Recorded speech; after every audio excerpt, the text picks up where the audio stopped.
G'day everyone, welcome back to the channel. It's been a little while, but if you've been following my posts you know that I've been going a bit slow due to having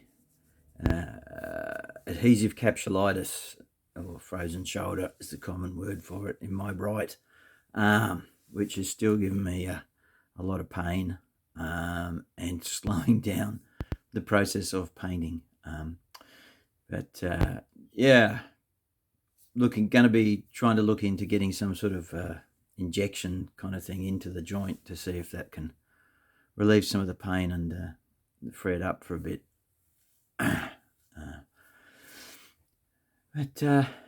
Yeah, meanwhile, I have been painting slowly.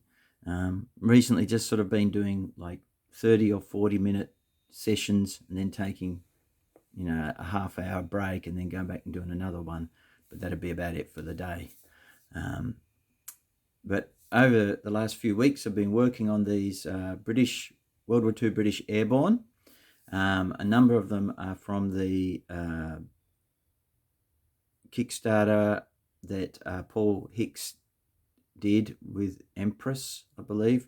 Not every sculpt is from Empress. I think there's one over the back here that is actually one of the Warlord game ones, I think.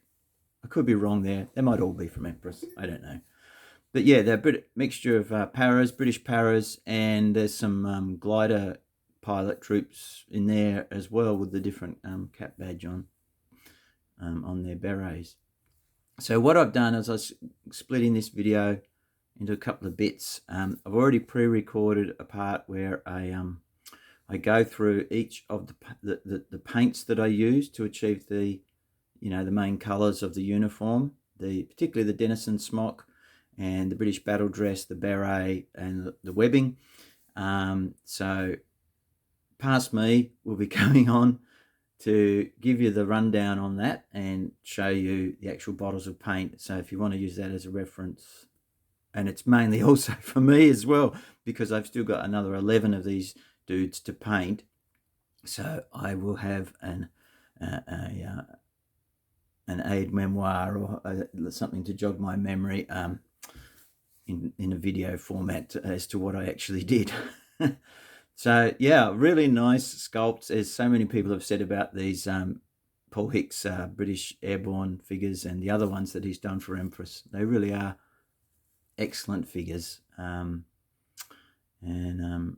Yeah, I was fortunate enough to have a couple of good reference books as well of my own that I could turn to with accurate sort of photographs of the real thing.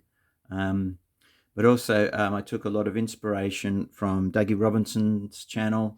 So if you haven't seen Dougie Robinson's channel, he has a lot of specialist knowledge about the paras, and he goes into some detail about his own paint schemes, which inspired an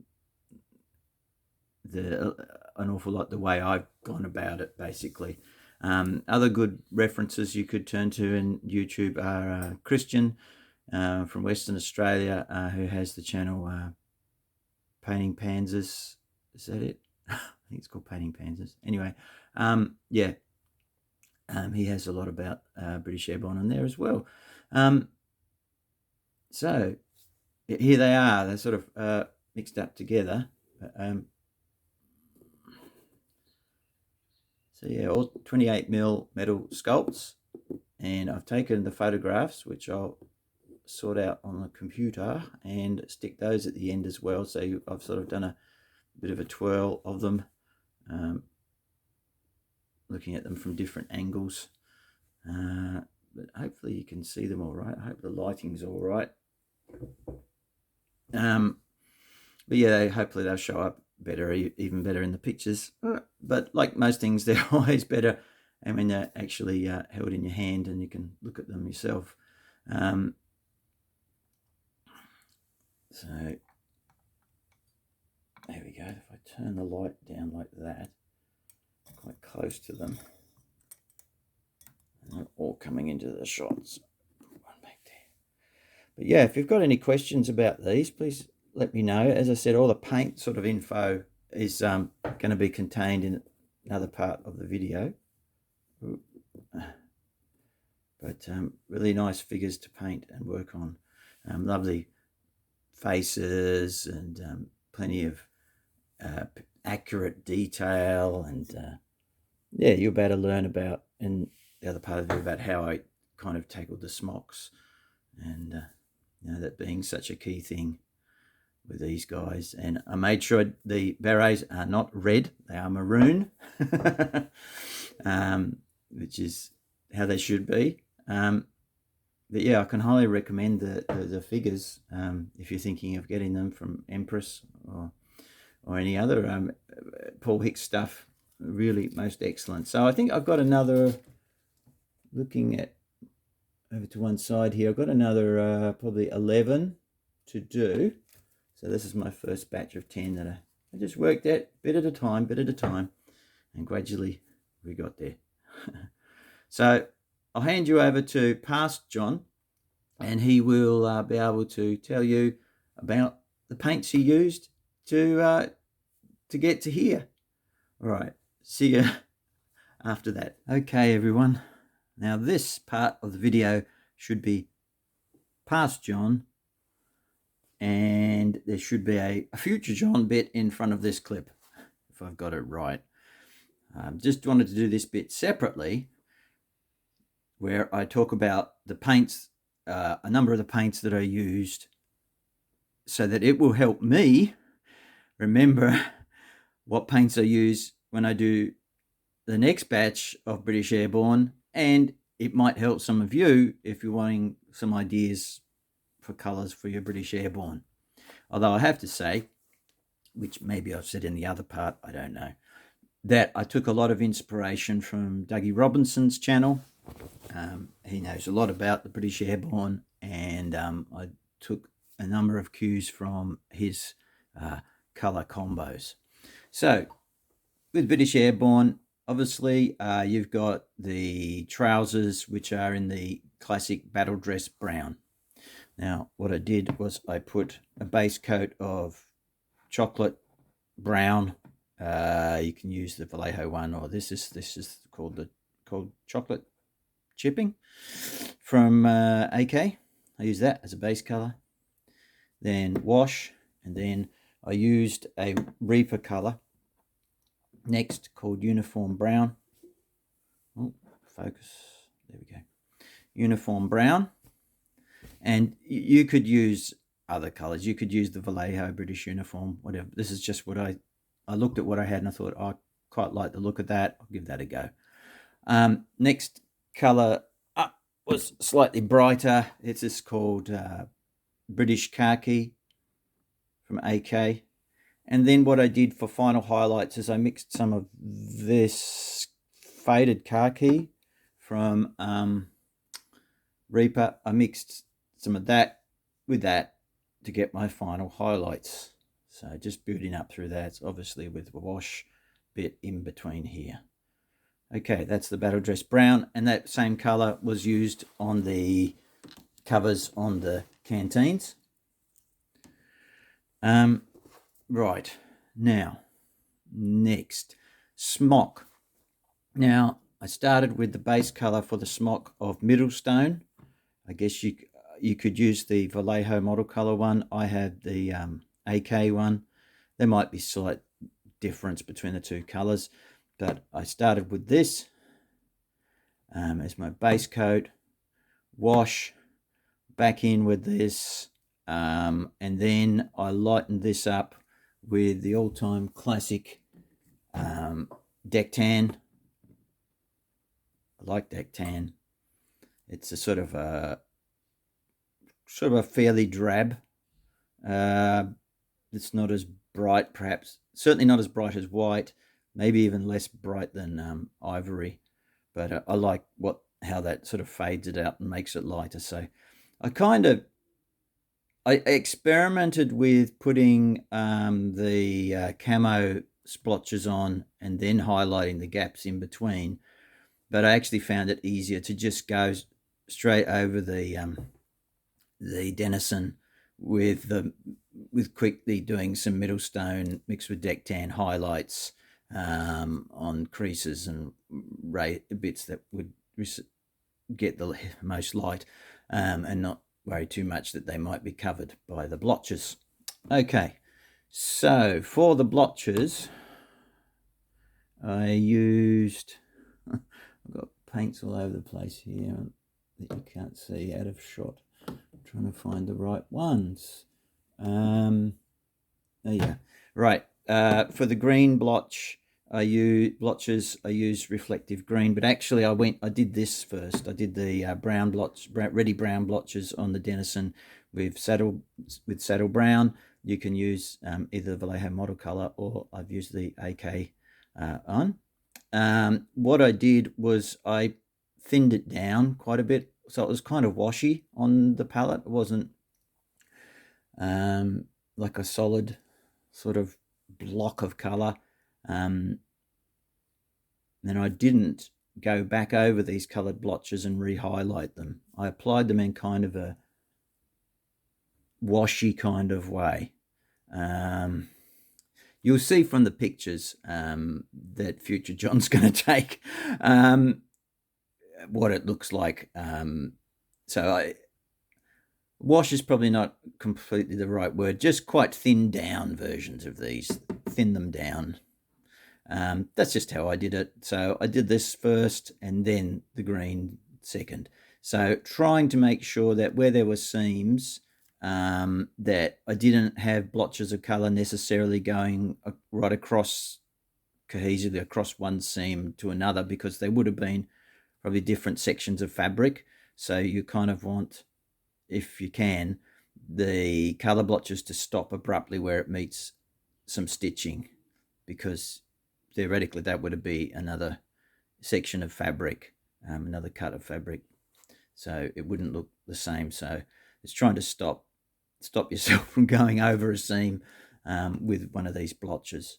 So that's how I got my blotches. Now the webbing, I ummed about the webbing. There's a lot of good information out there. I think the webbing card, the Blanco that they used to put on their webbing was khaki green 3, I think, which is a fairly dark one.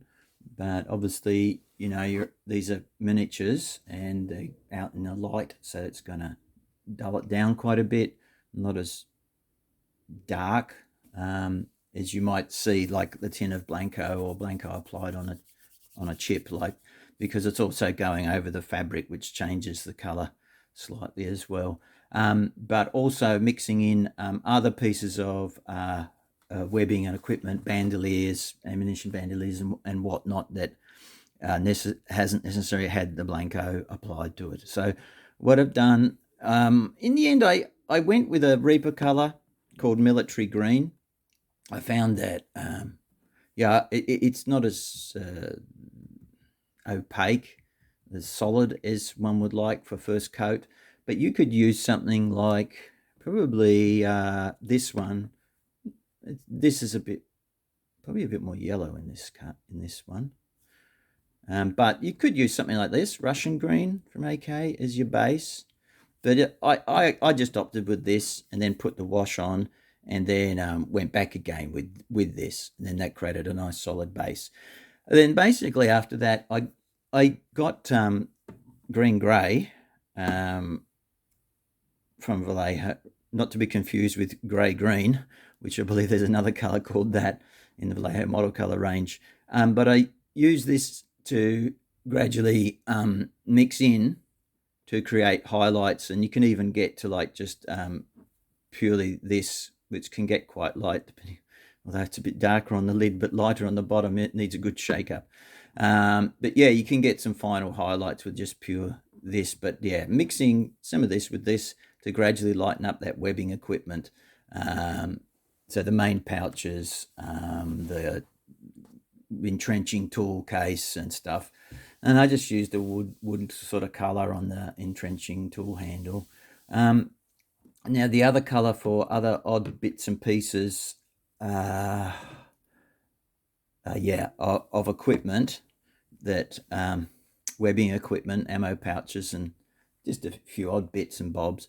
I use this as my base color. This is Panzer Aces canvas. Not sure if you can still get this, but I'm sure you can find something that's similar. And then wash back in with this, and then further highlight with just khaki. But I mean, if you wanted to, you could just opt for khaki, or khaki. There's another similar color. Khaki grey is probably not too bad, but this is pretty good for the final highlight, for what I did anyway. So there's that. Now the the rifles I just used, when I use flat brown, and then I put a kind of a orangey brown highlight, very fine streaks over that, and I just use like a black grey for the weapons basically, and lighten that up a little. You don't want shiny metal on Second World War weapons, generally speaking, unless there were some parts that were shiny, but generally speaking they were very blackened out. You don't want to be sparkling in the shrubbery so that your enemy can see you. You want to be a bit concealed. Now, the other big thing that's very important, and I know Dougie makes a strong point about it, and rightly so, is that for the berets, you do not want to give them red berets, because otherwise they will look like military police or someone else. The actual colour of World War II British Airborne berets is maroon. Now, probably one of the best choices to achieve that is black red from Vallejo model colour, or perhaps you could try perhaps adding a black to a red. I don't know how that would, you'd have to mix something up, but yeah, maroon is the colour. So, and this is what I opted for because this is what Dougie recommends, and so I just base coated with that, went back after the wash with this again, and then I added a little bit of deck tan into it, to just some very discreet sort of fadey highlight bits where the light might hit it the most on the top. Nothing too drastic there. Now for the scarves, some of them have got the camo sort of scarves around their necks. I believe I painted those in Russian green. And then, a bit of a highlight later with a tiny little bit of discreet dry brushing of Russian uniform. And then maybe a little bit of staining with a very washed out flat brown to have that green and brown look. No, don't get too, try not to get too heavy handed with that. What else have we got on these guys? I used on the Bergen, again, I went for that military green fading out, but there's some strapping around the edges, some trim that I did in canvas colour and khaki, just for that trim around the Bergens. I think that covers most. Now what did I use? I'm pretty sure. There is one that's got a 2-inch mortar. Now my classic mix, I think it's 50-50 olive grey with reflective or refractive green from Vallejo model colour. Mix those to do the British equipment green. You can put that on the helmets too, really. It's quite a dark green. And then obviously they've all got scrim netting, bits of hessian and whatnot on their helmets. You can paint those in a variety of colours. Sorry, I've done them in just a couple of different neutral sort of browns, flat earth, mud brown. You could use canvas, khaki, some sort of dull greens, Russian uniform for a bit of a, I think I dry brushed a little Russian uniform over the scrim, the netting itself, over that darker colours underneath. So for equipment, this is what, So was it 890, 888, 50-50 mix, these two. They look very similar, but I mean, you could even probably get away with just the olive grey, but yeah, you're not painting whole. But this is what I used to when I used to paint tanks to get my base British. What's that? SCC 15, I think it is the colour code for the vehicles and equipment and stuff. But anyway, yeah, mixing those two for the equipment, helmets, and I've got some more of those to do. I think I've got another batch of at least 11 to do so, and there's some more equipment with those guys, probably a Piat and some other bits and bobs that will probably need those colours. I think that's about it, guys, as far as the various colours I've used.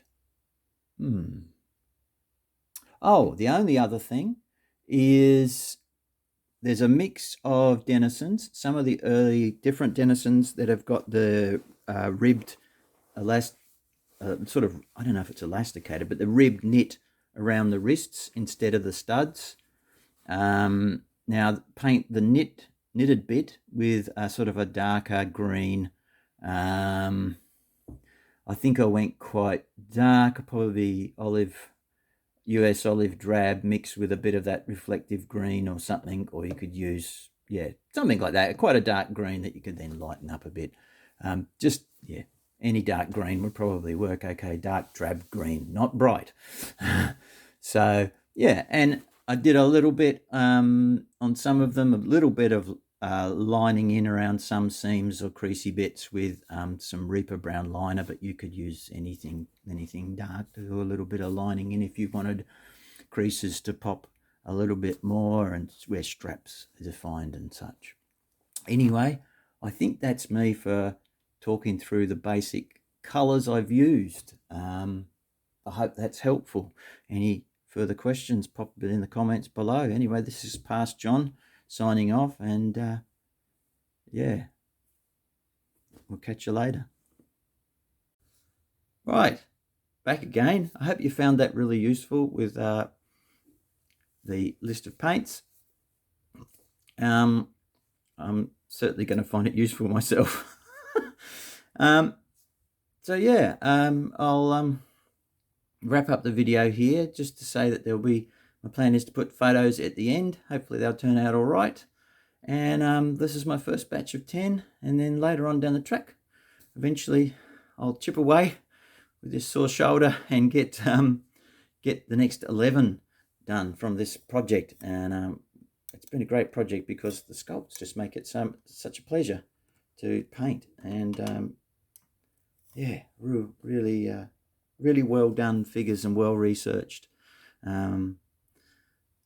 Anyway, thank you so much for taking the time to watch the video. I hope you found it useful. As ever, if you've got any questions, feel free to put them in the comments box below. But don't leave it like years later, because no guarantee I'll remember. Really appreciate you guys for watching, and all the best, and take care, and bye for now.